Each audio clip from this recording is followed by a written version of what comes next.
Cody, everyone, especially the user. Good afternoon. By the way, my name is Jolly BB Albania.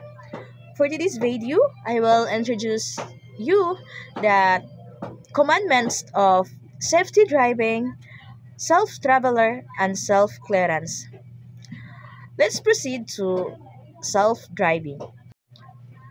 The 10 commandments of safety driving. Number 1. I will not drive when drunk, nor drowsy, nor fatigued. Number 2.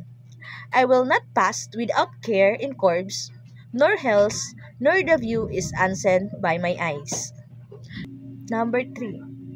I will not violate speed laws, nor exceed speed limits. Number 4. I do not disobey highway signs and traffic signals. Number 5. I do not make up twice without signaling my intentions. Number 6.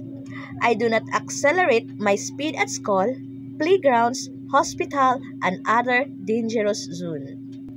Number 7. I will not be careless when crossing at intersections. Number 8. I do not glare my headlights on approaching cars at night. Number 9. I will slow when twilight comes and unsafe road conditions are before me. Number 10. I will be courteous and respectful of the rights of every driver and pedestrian. 10 Commandments of Road Safety from Self-Traveler. Number 1. Thou shalt not gaze at thy phone. Number 2. Thou shalt not throw trash out of the window. Number 3. Thou shalt not or never drive intoxicated. Number 4. Thou shalt not take by chances. Number 5. Thou shalt buckle up the kids. Number 6. Thou shalt not drive on the bright. Number 7. Thou shalt not drive with one light or with faulty lights. Number 8. Thou shalt adhere to speed limit. Number 9. Thou shalt keep the distance. Number 10.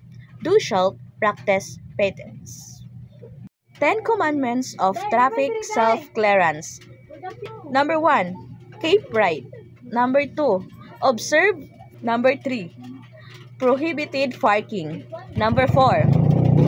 If in doubt, do not overtake. Number 5. The bus stop rule, lining up the bus stop zone. 6. Rule to prevent or untangible traffic jams.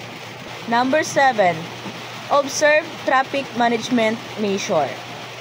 Number 8. The philosophy of Pinoy driver, first come, first serve vehicle.